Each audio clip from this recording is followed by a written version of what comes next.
Good evening, everyone, and thank you for joining us tonight. My name is Karen Brownlee, and I am the Adult Program Coordinator at the North Suburban YMCA in Northbrook, Illinois. Our YMCA is pleased to co-host this evening's event, How to Have Conversations About Race, with a group called RAIN, which stands for Racial Awareness in the North Shore, and especially Van Gilmer, who is a RAIN member and has a long experience in race relations. Please note that this program is being recorded and will be available on the NSYMCA website as a podcast. Our goal for this evening is to help people learn the importance of having conversations about race so that we can take action to eradicate racism and systemic racism in our community and our country. Van is going to introduce our thought-provoking discussion this evening, and I would like to give you a little bit more information about Van so that you understand why we are so fortunate to have him facilitate tonight's conversation. Van was among the first people to be involved in the sit-ins at the Woolworth lunch counter in Greensboro, North Carolina in the 1960s. The movement spread throughout the nation and ultimately resulted in the opening of the establishments throughout the country as old Jim Crow laws were finally removed. It also began Van's lifelong involvement in working for equal justice for all people. Van is actually a native of Greensboro, graduating from NC Agricultural and Technical State University with a Bachelor of Science in Architectural Engineering. During his 37 years of federal civilian service, Van served as the Director of Equal Employment Opportunity, EEO, where he represented Navy Department EEO directors for the northeastern part of the United States and for Europe. He was presented with the Civilian Meritorious Award and Medal by the U.S. Navy Department for his outstanding service. Van is also a renowned soloist, composer, and director, and the original organizer and music director at the Baha'i House of Worship for the North American continent, located in Wilmette, Illinois. Van continues to be involved in civil rights and racial justice movements, with his current involvement as a member of RAIN, as a member of HEROES, Healing Everyday Racism in Our Schools, and as a board member of Together is Better Alliance. Tonight, Van will begin our conversation, show a short clip about racism, and then assign thinking points for us to discuss in breakout groups. The breakout groups will be facilitated by RAIN volunteers and will last about 10 to 15 minutes. Each breakout group will be asked to report the consensus of their conversation when we reconvene, and we'd like everyone to be involved this evening so that each of us has an opportunity to share and understand. Van will then end our discussion and leave us with thought-provoking questions to remind us to act. And now, with no further ado, please welcome Van Gilmer and join us as we discuss how to have conversations about race. It's certainly nice to be here. And even when I think about the subject, how to have conversations about race, I say, how in the world am I going to tell people how to do that? You know, it's one of the most difficult things, I think, for us to talk about in America, but probably everywhere, other places as well. But we have a history in this country that makes race a very difficult thing, particularly if you have become aware that history as we know it is not true history. And so we're not generally even forced to think about what that difference is. We know about the North Atlantic slave trade.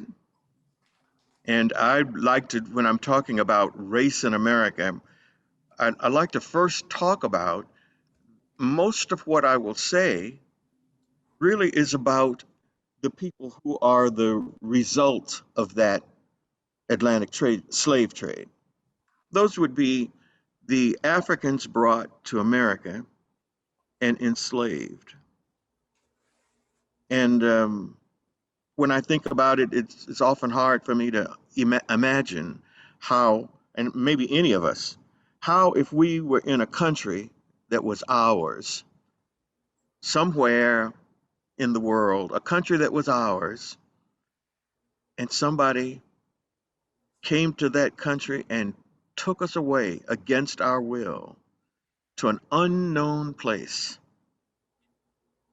For us, it was to take Africans, some of whom were Christian, some of whom were Muslim, some of whom had their own religions, none of them with the exact same culture, even though they were all in Africa, but now brought on ships to America and spent the initial time learning to speak English, learning that they were no longer human beings, but workers, machines.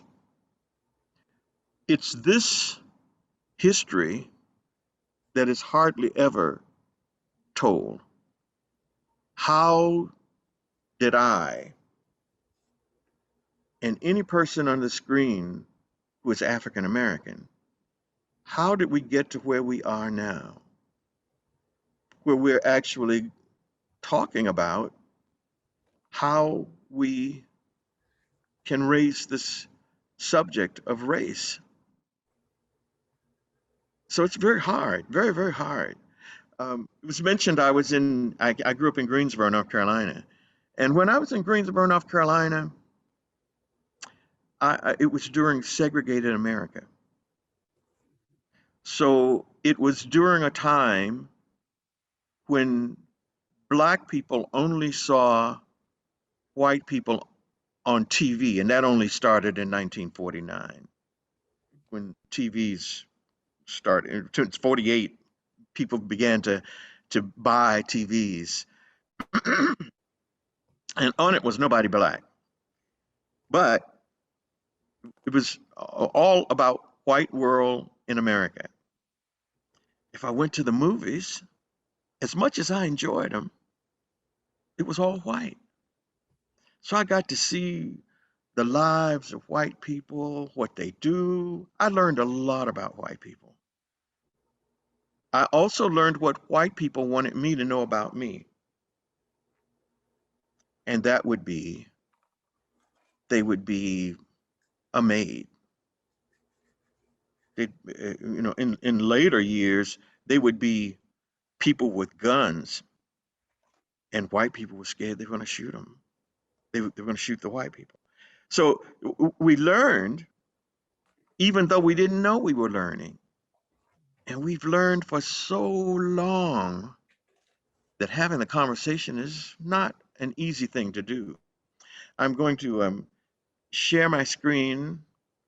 Um, let me say something. Since this is Black History Month, um, I posted, and some people who are on Facebook may have seen that I said I think about February, not just because it's Black History Month, or back in the day when I was a little boy, it was Black History Week.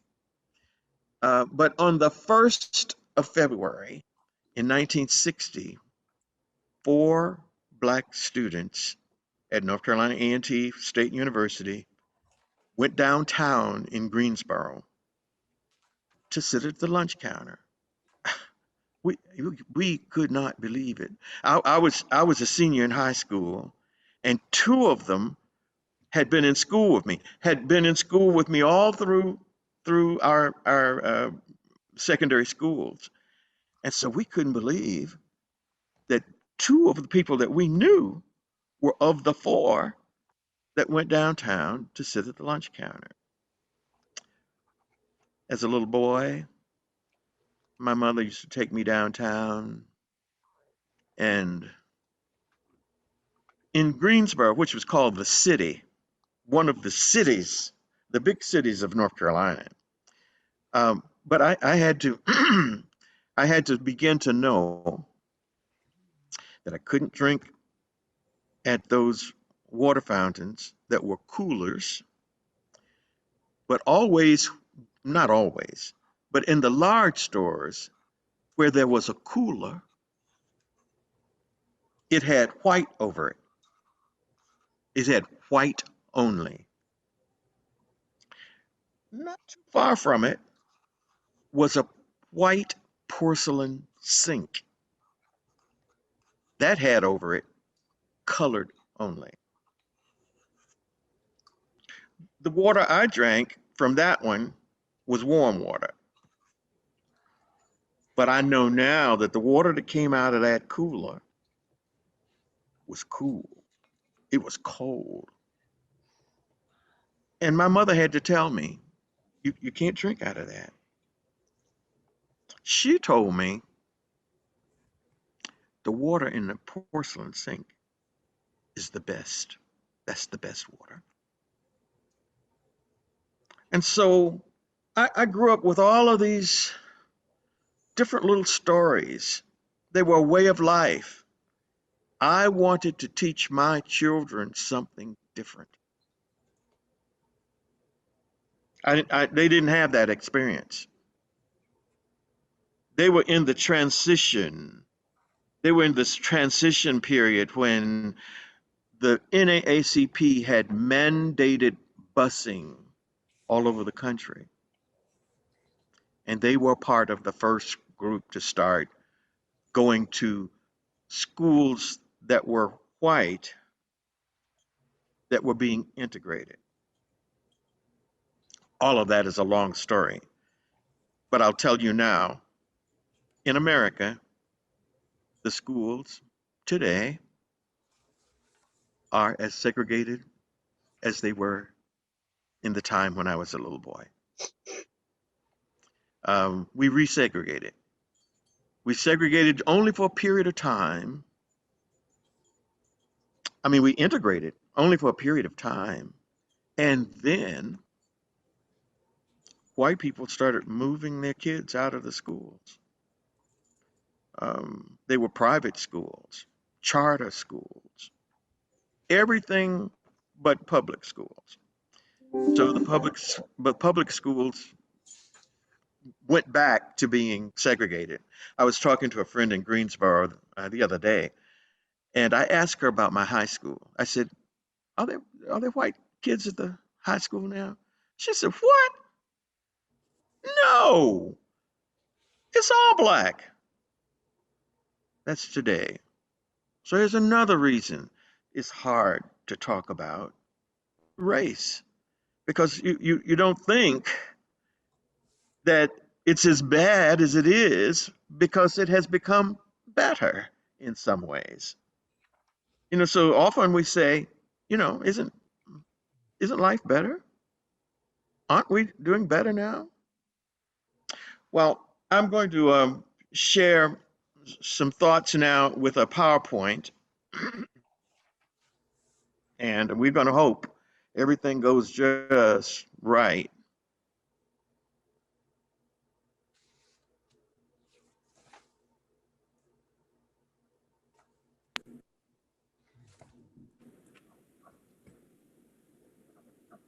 Just a moment.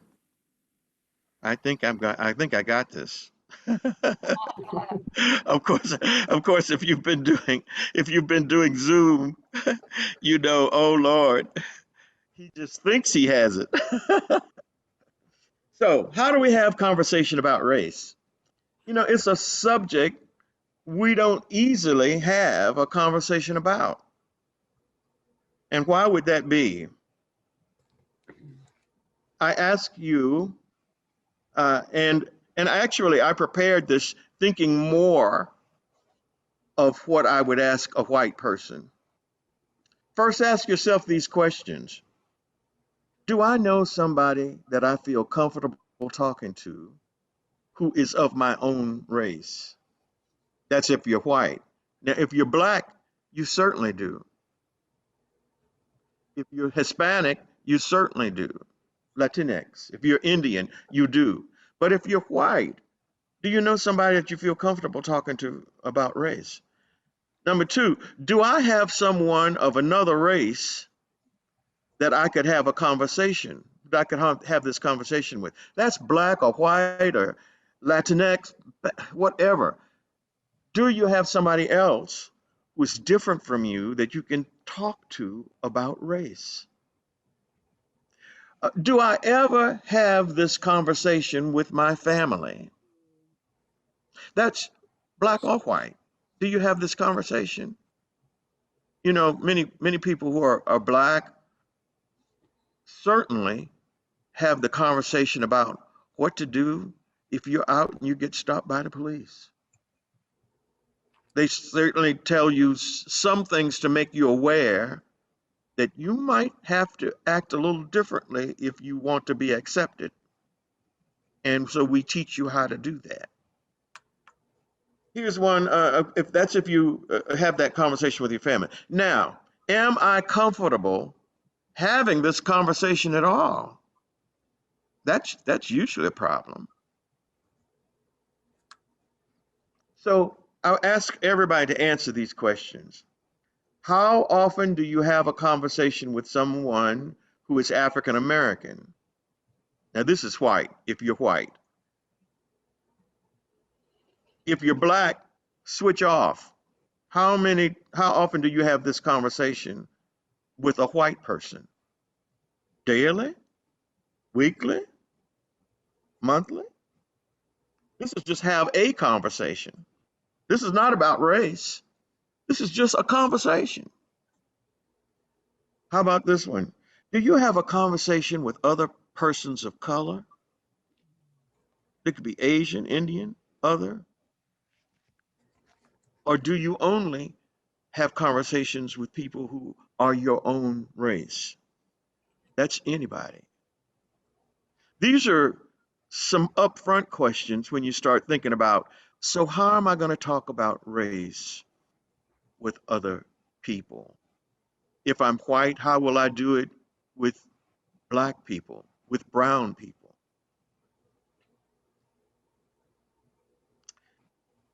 Uh, so systemic racism is something you hear said a lot. This next section, there's a short video that even if you didn't know what race is in America, you'll have an idea once you see it. So first I say, everyone should first begin to understand the basis of systemic racism and what it is. You'll get a little bit of that in this video that we're getting ready to show. And here is where I'm going to try to switch over. Ha.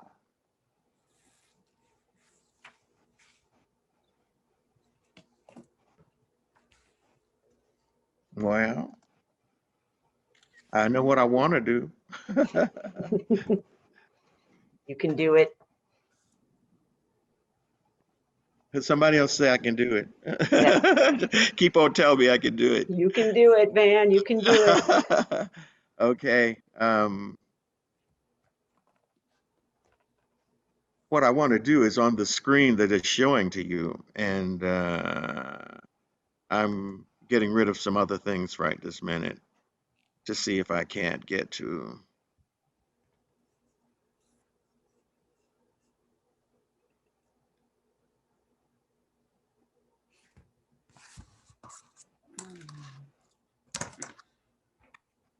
All right. Yeah, here we go. This is Jamal. Jamal is a boy who lives in a poor neighborhood. He has a friend named Kevin.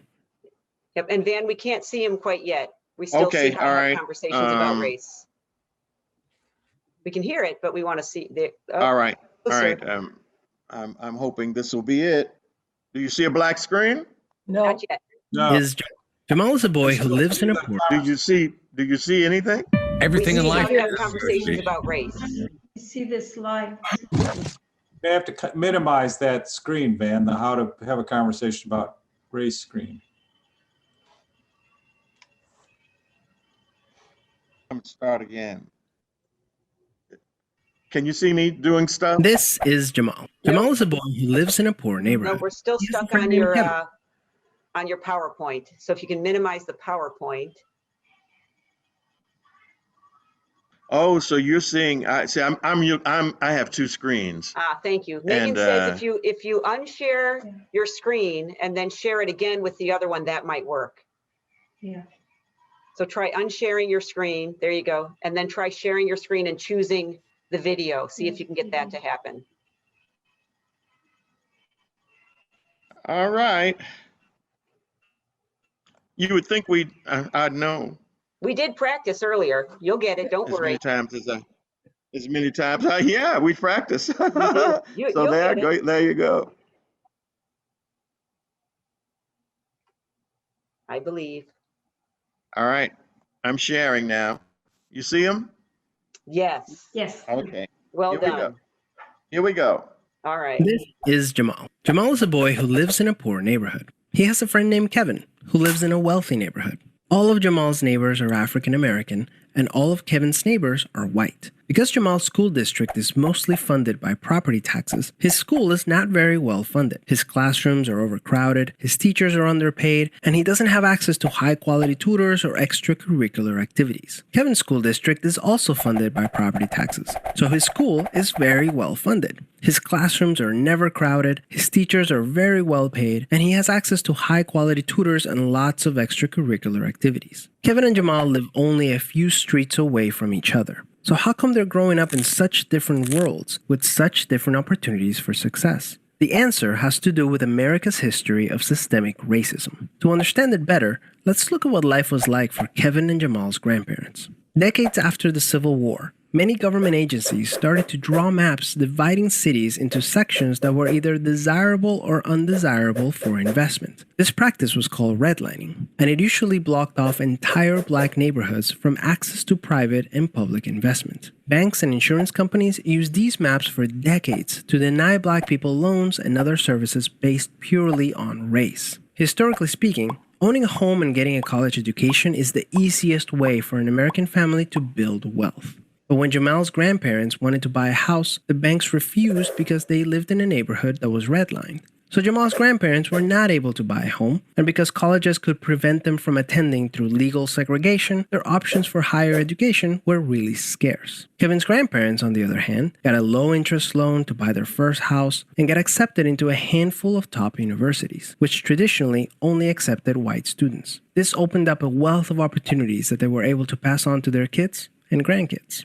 Even as late as the 1980s, an investigation into the Atlanta real estate market showed that banks were more willing to lend to low-income white families than to middle or upper-income African-American families. As a result, today, for every $100 of wealth held by a white family, black families have $5.04. A 2017 study confirms that redlining is still affecting home values in major cities like Chicago today. This explains how Kevin and Jamal inherited vastly different circumstances. Unfortunately, the story doesn't end there. A big part of systemic racism is implicit bias. These are prejudices in society that people are not aware that they have. Let's go back to Kevin and Jamal.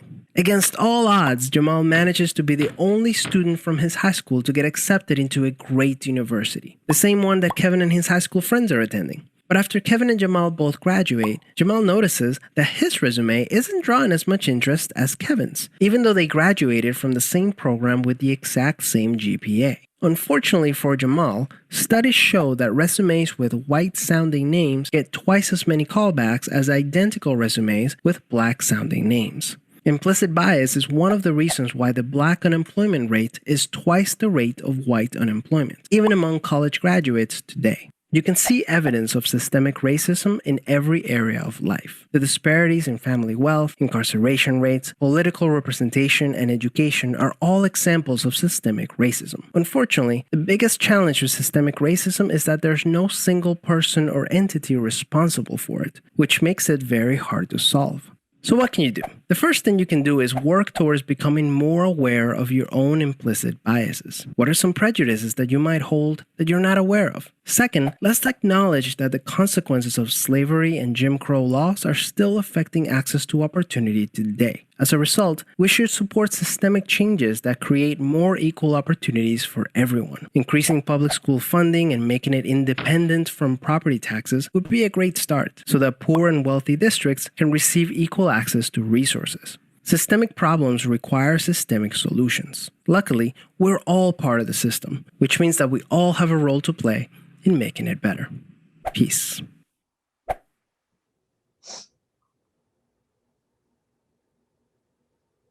This is Jamal. Let's get rid of Jamal.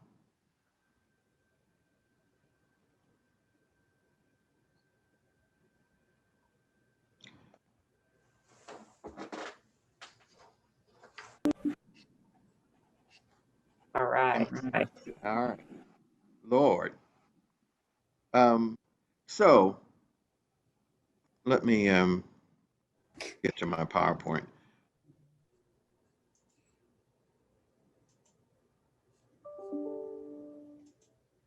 We're going to do breakout groups. And here's what I'd like for you, and there'll be somebody in there to help make sure you do this, because we want to talk. Try to say something here. Well, this first one is easy. Make sure everybody speaks and no one takes up all the time. Each person will give their name, say where you live, what city are you in, what village are you in, and what influenced you to come tonight. We're trying to do all this in 1 minute if you can. That's just to indicate we want you to be brief. Don't tell us a story.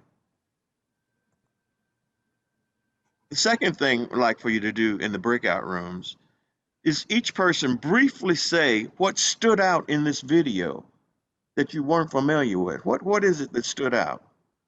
What would you want to know more about after seeing that video? The video I will call a brief Race 101. After you've had this conversation, and before you come back here to the full screen, let us know. I mean, you and your group have some kind of consensus on what you might mention as the one point that stood out when we come back in our group, and then we're going to talk about that. So we might be small enough to have maybe 10 minutes together. We'll see, but it will be maybe 10 minutes in your breakout rooms. So before we start the breakout, let's go back, make sure everyone speaks. Each person give your name, where you live, and what influenced you to come tonight. And then the second, what stood out in the video? Was there something you hadn't heard before? What would you like to know more about? The video is current, made just a year ago or so. So it's not an ancient look at what is going on right now. Then try to figure out what you'll bring back to the big group. So one of you, pick one of you to tell us that when you come back. So let's see now. I'm stop share.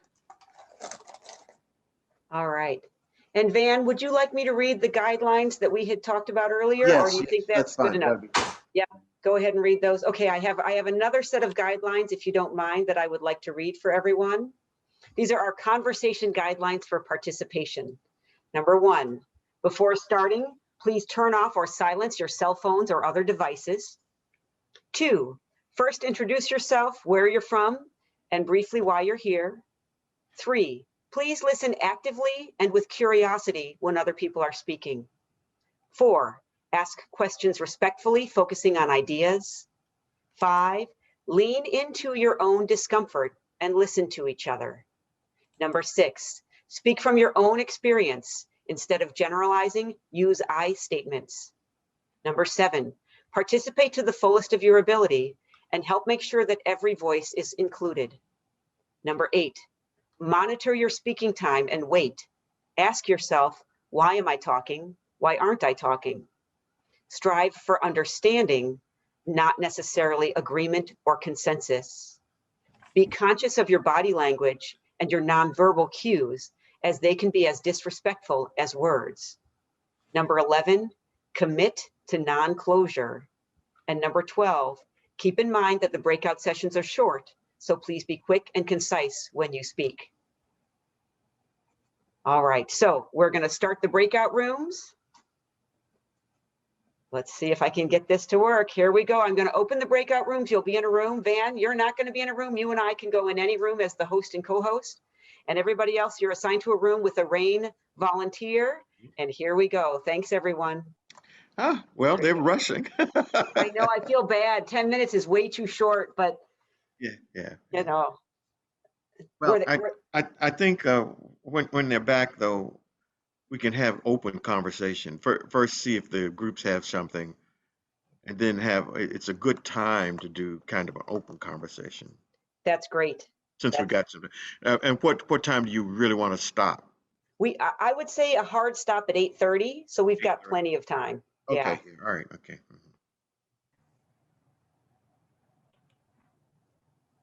Right. Whoop. Hello. Hello. Welcome back, everybody. Okay.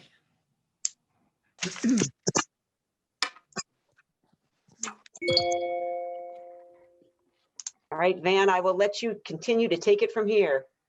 You know, I was just running from group to group. And I said, I don't know how they're going to get this done in a little bit of time. So now I don't know the actual groups. So Karen, will you help us just call around to each of the groups to see if there's a thing the group would like to share, and then we'll go to our next step. Okay. Sounds good. All right, Alice, would you like to share for your group, or the person designated that was a part of Alice's group? Would you Yeah, mind sharing? Kim, I think it was. Kim? Yes. Hello, everybody. My name's Kim Nyron. I'm also with the YMCA. I think a couple things that really resonated with us. Number one was the story about the fountain, in the fact that you grew up always drinking the fountain. It was warm water and you never knew the advantages of the cold fountain. So that really resonated with us a lot. In terms of what we'd like to learn more about, I think we were really shocked at the huge discrepancy in what a white person makes versus a black person. I think it was, every $100 was $5.30. I find that incredibly huge discrepancy, and I'd like to learn more about why that is. And I think the other thing that we talked about too is, why certain schools are funded so much higher than others, and how can that change over time? Did I get everything, Alice? Yeah, you did it. Thank you. Okay. Great. Thanks, Kim. Thanks, Alice. How about Mark's group? Mark, who's your designated spokesperson? Well, we ran out of time, so I'll just summarize it. The basic reaction was the focus on the discrepancy of the $100 to the $5.04. I mean, I think the other things people had sort of heard about in the video, but was something that caught people's attention. Thank you. All right, Lauren, how about your group? Do you have a spokesperson, or can you speak for that for your group?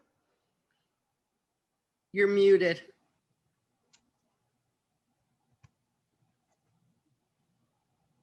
All right. Someone else go.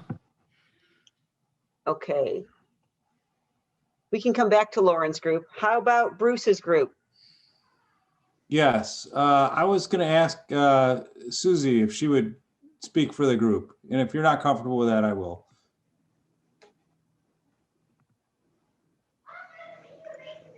Susie, do you mind? I guess I could. I feel like our group ran the gamut.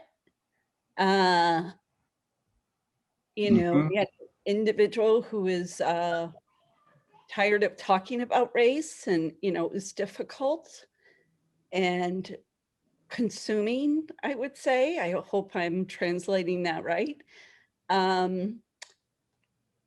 We had the redlining hitting us, really kind of hard, a couple of us, and just wondering where to affect change, and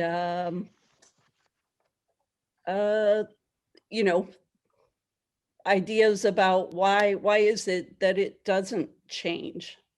How is it we haven't had change? Thank you. Appreciate that. Lauren, do you want to speak? Okay. Yeah, no, I can. And I'm speaking for my group. Great. But basically, I think overall, one of the things that stood out in our group was the lingering aspects of housing today and how now it seems on the North Shore there is some more interest in affordable housing, specifically in Northbrook, also with the League of Women Voters, and people were very interested in how do we make that happen. As a carryover from redlining that still exists. Somebody mentioned too, with the evictions that are going to be happening in this country right now due to the COVID and the income disparity, and that it's going to be mostly Black and Brown people who are disproportionately affected by that once again when it comes to housing and evictions. And so just really appreciating just the carryover of that as well.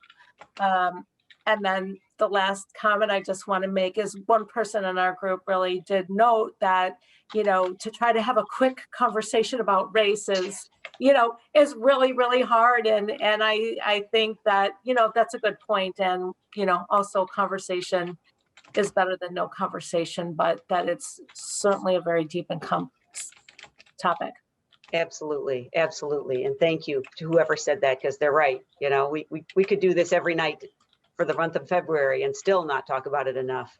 Yeah. All right, Nicole, how about you? What's interesting also to me is that in my group, one person said that even though they have people of color in their family, that's one subject they never talk about. And they also said that maybe it was because they live so far away from each other, or just maybe it's something else. Maybe it's just not that they feel, far away from each other, had anything to do with it. I just think it's probably a very uncomfortable subject. I think, I'm not sure, but I remember someone saying that in our group. Yeah, that's an important part of it too. Yeah, that's that uncomfortableness. How about Nicole? How about your group? So we talked about quite a lot in that short time, but some of the things that people mentioned stood out was like the names on the resumes, how that affected the people getting employed or not. Not much changing. And then from the PowerPoint as well about how often or not we don't have conversations with people of other races, and how it's hard when if you're living in a segregated place. And some of the things that we wanted to learn about was how to separate the school funding from property taxes, and how to teach our children how to make a difference. And let's see, and having conversations with others, and the importance of friendships and conversations, and pushing forward as well to opportunities which not everybody has had, but looking at that as well from that aspect of it. Thank you very much. That's great. Thank you. Judy, how about your group? Barbara, I'll go ahead as long as some of the other RAIN people have gone ahead, because since I did take notes, I think that we had several RAIN people in our group, so there were some of us that were more that this was, and we'd seen the videos or other things over the years. But what came out was that they were thought about that it's not a merit-based playing field. And someone was very surprised about the redlining. And how do you, when you see something going on that is racial discrimination, how do you step in? Do you step in? How do you step in? When you see something, do something, but do it appropriately is how they wanted to know. And the conversation about how important it was to meet and become friends in a group, and to be able to converse with people of another race, because that really changes your thoughts and your thinking about people of other races. And they also came up that it'd be really nice to have a toolkit of some kind. Van started it by saying, I don't really know how to, how, this is a big subject. How do I even tell somebody? But to have a toolkit of some kind so that they, as they're learning, they know how to begin this conversation.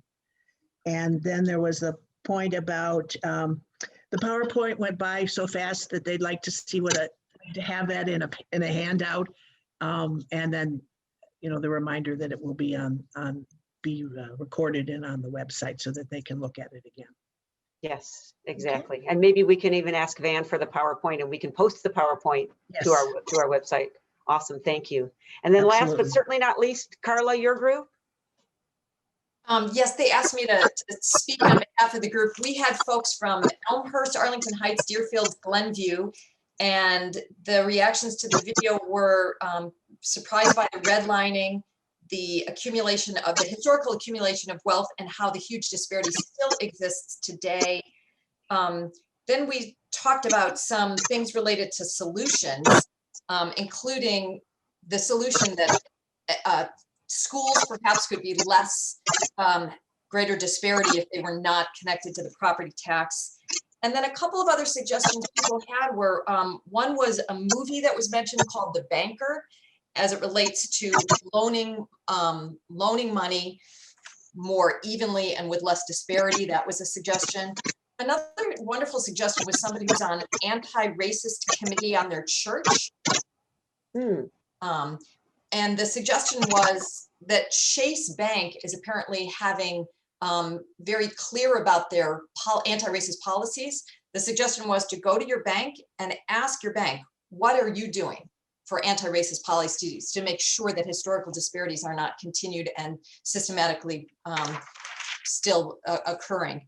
Another suggestion was that in reaction to the video that we all saw, Ben Shapiro actually tries to analyze it from what might be considered a racist point of view. And it actually is good to watch it to get a sense of what the contrast is and what some of the approaches, some of the dialogue that is still out there that hopefully we all try and overcome. And then the suggestion about how do we get to know people of other races when we all are in some ways the victims of segregated redlining history that keeps us from one another. And one of the lovely suggestions was maybe we could find ways to have social mixers, whether they're on Zoom or in our own community someday, that allow us to find one another, especially people that are on this call that I assume all want to find ways to change the racism in our country. And one of our members actually is originally from Iran, and he said he came to this because he's so shocked that the United States is having this kind of problem in such a deep way. And then the final suggestion was that the education in our country, so many of us adults have only learned about some of these things and redlining the systemic racism as adults. How can we make sure that students learn about it at a much younger age, as well as adults across our country, so that we all understand the true history of our own country? And loved our group. We had wonderful conversations. So thank you all for participating so well. That's great, thank you. So Van, I have a question for you. Do we want to start the conversation, or do you want to have Alice, like this seems like a nice segue for the things that Alice was going to point out and talk about? I'd like to have the conversation before Alice does that. Let's do that next. But Alice will give the examples of things that are happening around. Perfect. Let me mention a few things that you talked about, and thank you so much for doing this rush through. Yeah. Because this is a rush through a topic that you can't rush through. You know, it has so many deep pieces.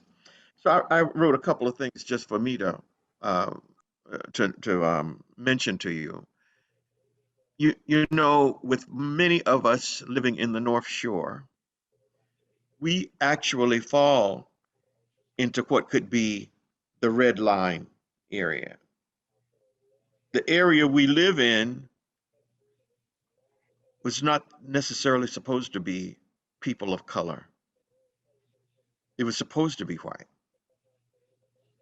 I was riding up, and some of you have heard me tell this story. I was riding up Milwaukee Avenue, coming up through North Shore, and I got to Lake and Milwaukee. You know where that point is? There's a highway running there, and then as I came, I'm going north. I'm going north. I went across Lake, and I came to a stop. It was, I guess, it was rush hour traffic for Milwaukee. But I needed to go up further, and I was just sitting there, and I sat there for a good little while, and I kept wondering, what's happening?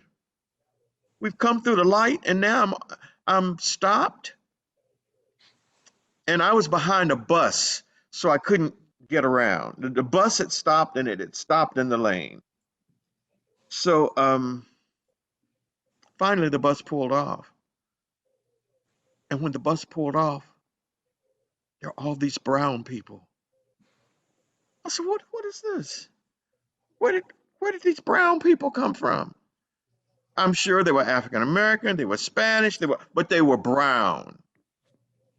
And I hadn't seen that many folk. And then we had briefcases, they had I said, what is going on right here? And then I found out whatever that housing area is there is where a lot of people who are brown live. I said, what? Up here in the North Shore? Well, some people said, well, this was some of the area that belonged to the airfield when it was there, an air station, and it was housing for some of the people in the military. And now it has become, when you look at the statistics for the North Shore, the little place right there is a dark color because it's where Black people and brown people are living in mass. Yeah, I never knew that. I discovered that some years ago, not just now. I discovered it a few years ago. I wondered when I looked at the map and I looked for African Americans, they're almost non-existent. So when I asked the question about, do you have a chance to even talk to anybody who's African American about this? Probably not. You're probably going to have to do something to make that happen because they're not anybody. There's just not people to talk to. And then I heard in one of the reports a mixer of some sorts. Those are things I think we have to think now out of the box to how do we even get to know people. All the villages in the North Shore are talking about affordable housing.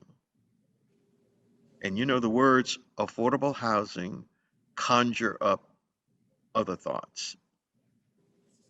They conjure up thoughts like, is it going to be low income housing? Yes. Is it going to be a ghetto in the middle of our village? And nobody might not, nobody will probably say it, but it's something running on in the background. What are we going to do to our community if we have housing that might be subsidized? Who's going to be coming and living? These are part of the things that also make it difficult to talk about race, because these are the things we don't want to just say out loud. They're the things we know, but not what we want to say out loud. Glencoe, it was a red line city. Mm-hmm. It was supposed to be Black.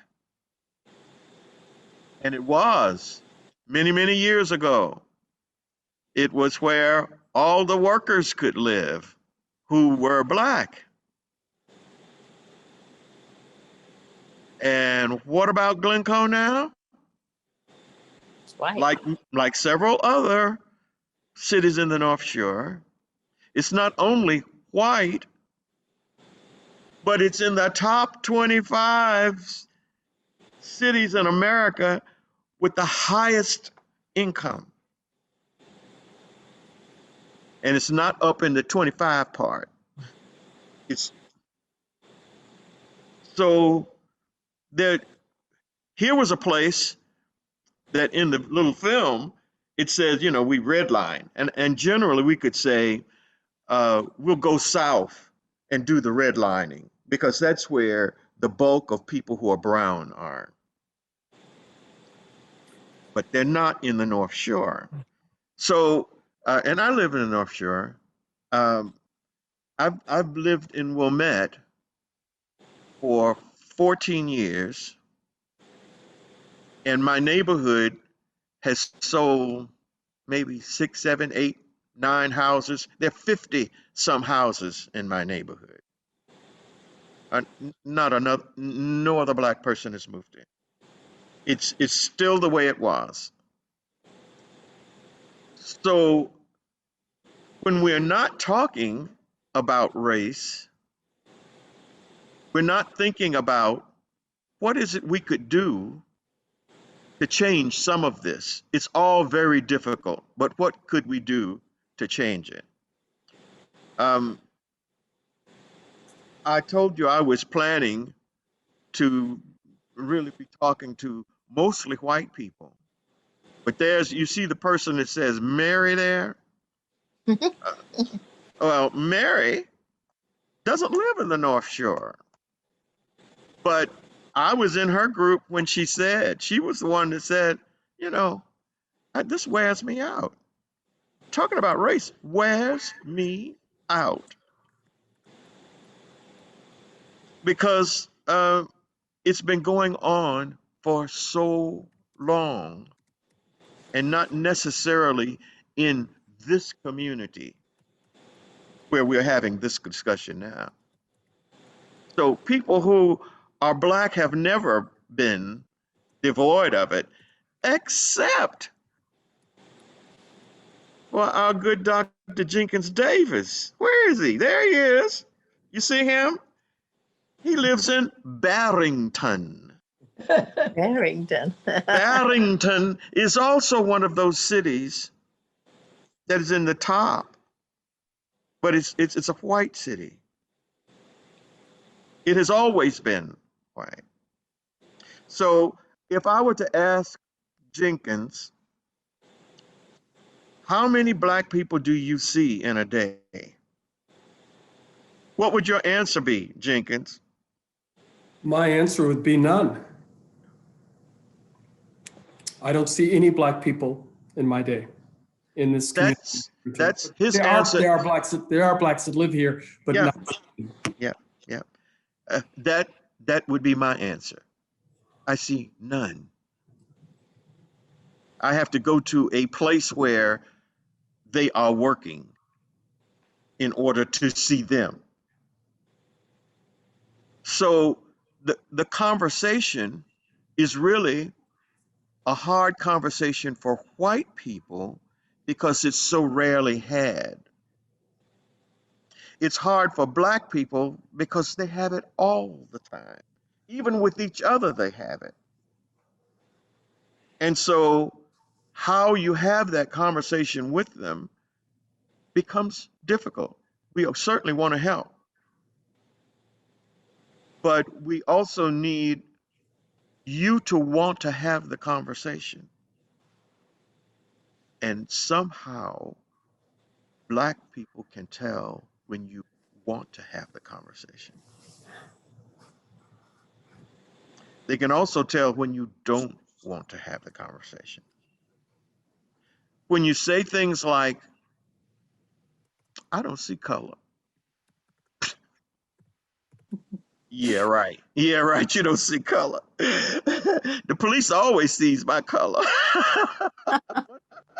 When I'm riding along in the North Shore. Things like, I love everybody. I might even name my religion and say, in my religion, we love everybody. Wrong. You would love to love everybody.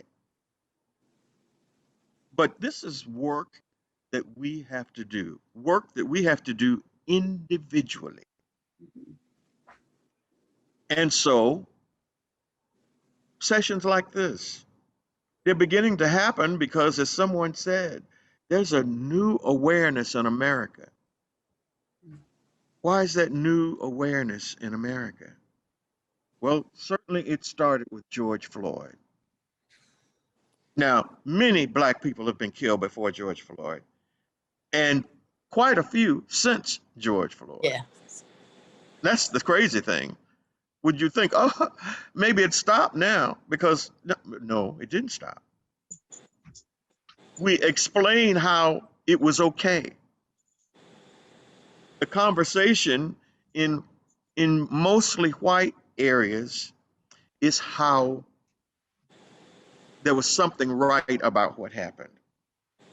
But it's at a time when more white people ever, I think, more white people are standing up and wanting to do something and wanting to say something.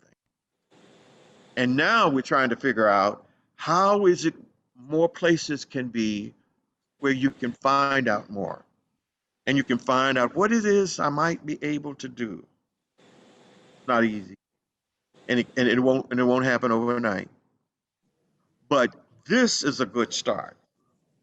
So let's kind of open and have you you can't talk for a long time, but let's have you mention some things that you would hope would happen, things that get in your way right now, things that you think would be better if you could.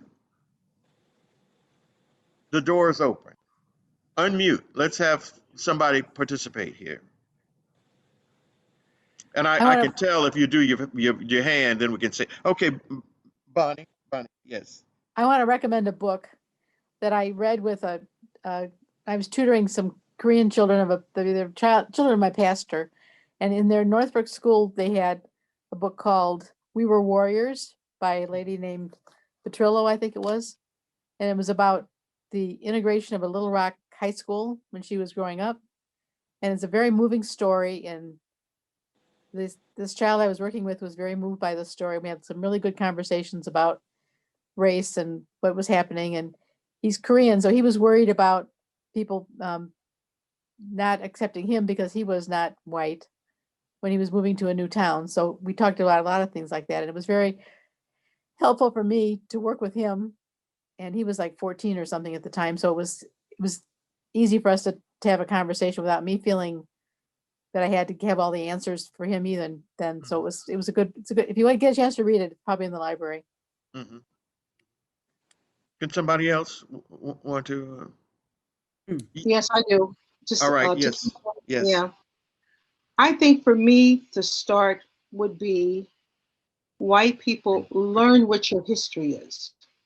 Learn about your history and face your history in terms of the true history of America and why it happened and why it continued to happen. Until you face the reckoning of your history, it will go on and on and on because no one wants to talk about it. And true history is really not taught in this country, especially Black history. So once you know your history and understand your history, understand the things that happen in this country, then you can truly have a conversation. Until you're willing to face that, you will still just gross over it like nothing happened. Or like one person said, well, there's some Black people made it. Why is it that some make it and others don't? You know, it's just the redlining. I'm speaking of not just hearsay. I see this happening in my generation, my family's generation. This is not generations removed. I see it happening to kids every day. But there's no conversation about where it came from, why it's happening, and what can we do about it? Sincerely do about it. I think starting off is learning your history. Teach your history to your own kids. And that's a start. Okay. All right, great. I'm going to Chris, though it says Christopher Melby.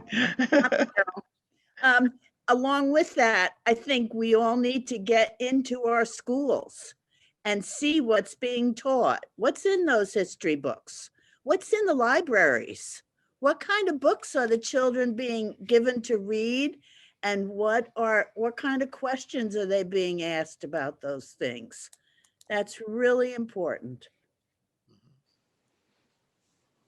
Anybody else a burning thing to add? Let me tell you another thing I'm seeing, and you can see it when you look at your screen. It's generally women who are coming for these sessions, not men. So for the men who are here, kudos. But for the women who are here, what are you doing with the man around you? Can you pull him into one of these conversations? It's interesting, but it is a fact that men are way outnumbered when it comes to talking about race. So somebody else, we're closing out this little part, but Yep. here's Megan, a did good. you have something? Megan, you had something. You had raised your hand. So I have two things.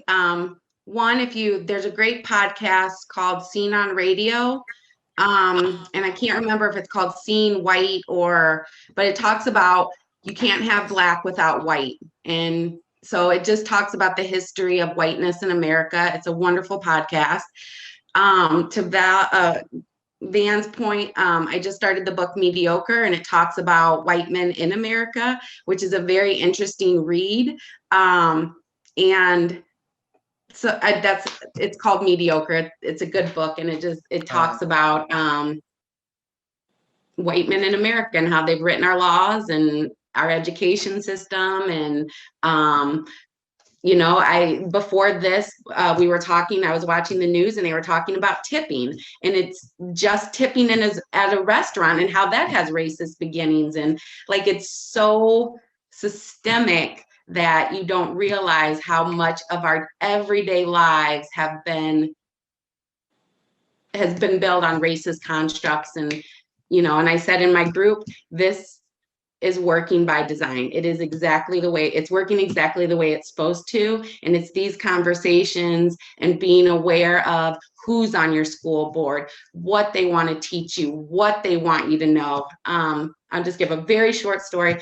My wife and I were talking about how we learned about slavery in high school. She grew up in Waukegan. I grew up in Iowa. I said my history book on slavery was 2 pages long. 2 pages. And I don't even think it was a full 2 pages. I think it was 2 columns and a half.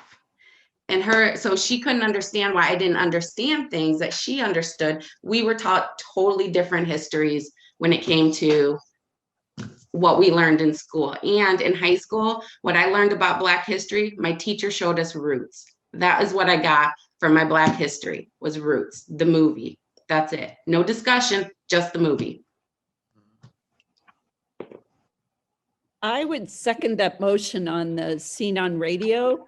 With my church group, we went through several, more than several, over a dozen of those podcasts, and they are really good, and they intersect real well with learning the history of racism. And it's a little bit different twist than you would get, just by Googling or going to a history book or anything like that, or reading any books. So I second that motion. There's just so many resources, especially with COVID. I feel like there's just so many resources out there. A lot of the colleges have seminars that are just really, really interesting. And I think most people would find them very interesting. So tons of resources, books. I think for some of us, the church is where we do have people of different races together, and that's a great place to have a conversation, because you know people as people, and you know them, you have another common connection with them. So that's where I have a lot of friends that I can talk to that are not white necessarily, or not even English speaking sometimes, but it's kind of a levels the playing field with conversations like that. You don't have to feel you don't outnumber other people sometimes, like you do in some places in the North Shore. We're gonna move out of here, but let me mention something to you, and that is in America, if somebody white doesn't see you as being white, they'll treat you like many black people are treated. It's a phenomenon. And so with the people who are brown, who might be from Asia or India or other places, look a little different. They're not white. And white people treat them just like black. So let's take the North Shore. Let's take around Northbrook and Glenview and what has happened to the stores, the shopping areas. They changed. Where's my thank thank God it's Friday? What is it? They used to be over there on Lake. They're gone. They're what? Korean.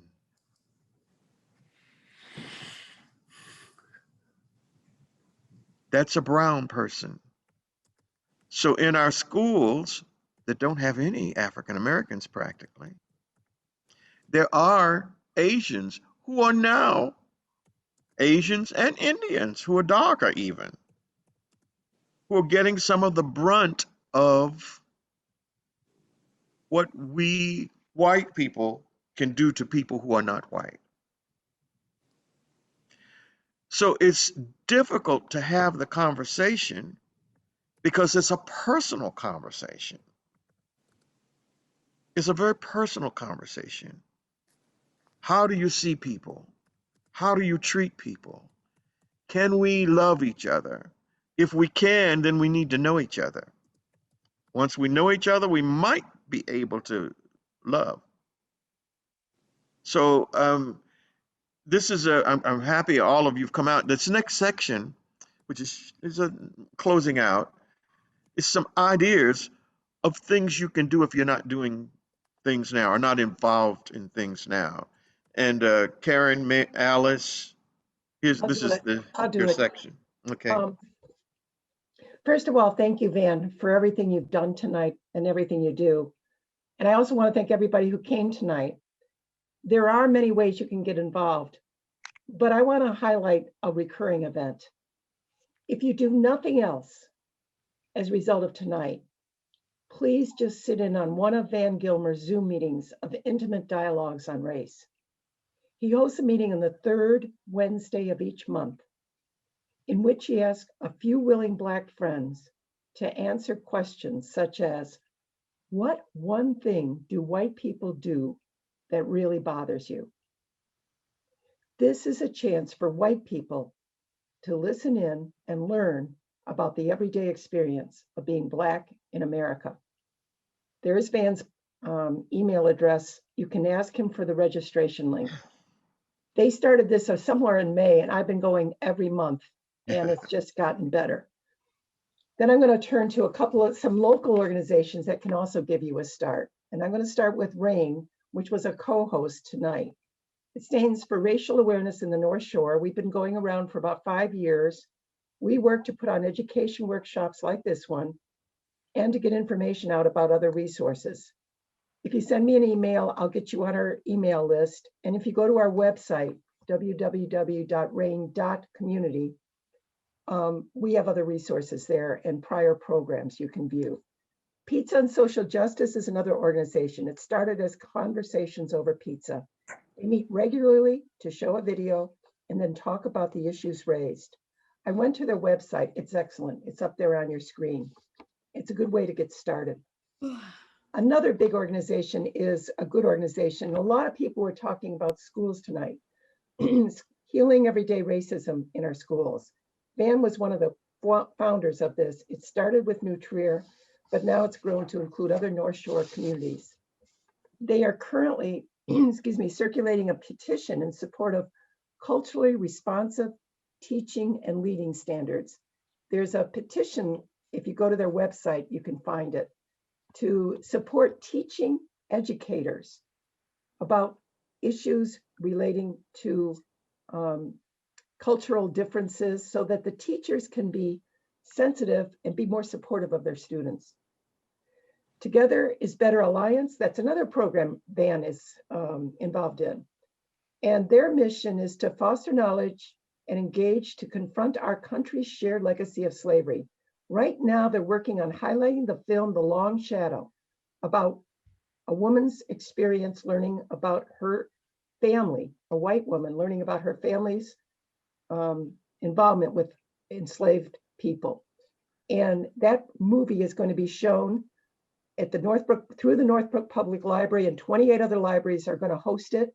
And there's going to be a Q&A with the film's director on Wednesday, February 24th. Then Sunday evenings, there's a discussion of race amity. That's if you want to get into a small, intimate group. They meet Sundays at 7. First with interfaith prayers, a short video, and then discussions about the next steps for individual action. And then finally, one of the groups I'm really pleased to highlight is the League of Women Voters, Glenview Glencoe. Northbrook doesn't have a league, so I joined the Glenview Glencoe one, and I'm so glad I did. They're very active in social justice issues. They're going to have Affordable Housing 101 discussion on February 18th. They constantly tell me about upcoming events and legislation. Many Northbrook residents, because Northbrook doesn't have a league, have become members, and they're going to have a meeting of the Northbrook members on Monday, February 22nd at 7 p.m. So if you email me, I can send you the link. As you can see, there's just many ways to get involved. I'm just going to suggest choose one and get started. And that's it. I'm just going to turn it back to Karen. I know she had a hard stop at 7:30. We're getting close. 8:30. Van, is there anything else you would like to say before we do wrap it up tonight? We want to be respectful of everybody's time, but this is an important topic. Nothing more than I really appreciate that you all showed up. Yeah. Whoever shows up for this, it's appreciated because you have to start somewhere. And there are none of us who are experts. This is a time for us to begin to look at how to change history that we have been told for centuries with something else. So it's not easy to accept even. If you don't know about the Confederate flag, just learning about what that is. For those of us who were Black, riding through southern cities with statues in the center, and we always were told those were wonderful. You know, we learned to know those men. Thomas Jefferson, oh God, but he had a Black woman on the side. You know, you know. So the true history is beginning to unravel, and the only way we'll really do that is for all of us to get on board. It's for the future. It's for the future. I can't even imagine anybody would say, let's make America great again. What? We haven't ever gotten great. No, no. So I thank you all. I thank the YMCA. I thank Rain for working with having this, but I thank all of you for participating, because if it's your first time, this surely won't be your last time. If you've done it many times, there's something to learn every time. So just try to be engaged. I think, Karen, you tell me, we're going to stop, but we're going to leave open a little bit. Are we going to do that? We can for people who want to stick around. Yep. I'll do a little thank you to everybody. If you want to hold on just a little, we're formally closing, and anybody can go who wants to go. But if you really want to have a little more of the conversation, you can hang on and say that then. Okay. There you go. Thank you very much. I will thank everyone for joining us this evening. The program was short, too short, but hopefully impactful. And I'm so glad that each of you attended and participated. Alice, thank you for sharing the list of opportunities and resources to enable people to get involved. Thank you to all of the RAIN members who volunteered their time tonight to help reach us, to help each of us have a voice and to allow us to listen and understand more about racism. Thank you to the North Suburban YMCA for supporting unity and equity programming and for making this happen tonight. And finally, thank you, Van, for hosting this wonderful evening of contemplation and discussion, which will hopefully lead us toward action. Yeah. Again, I was just going to say, if you want to do more to help eradicate racism and systemic racism, visit the RAIN community or find me on the North Suburban YMCA website and let us know that you would like to learn more and or become involved, and we will be sure to help you create positive change. So thank you and good night to those of you who want to head out for the evening. You can go ahead and leave us. And for those of you who want to stick around and talk a little bit more, please feel free to stay. I'm going to stop the recording now. Unless, Van, do you think I should keep recording? Before you stop it, let me mention Tracy's name. You see Tracy Gozich down there. She's at the Northbrook Library, and she's been working with RAIN all along to have the many things that we've had at the library there. And I appreciate it, and I just want to say that. Sorry. No, that's quite all right. And we can keep recording or we don't have to. Van, what's your preference? Whatever you want. Whatever we want. We'll go ahead and stop, and that way we can. There we go. I will stop recording.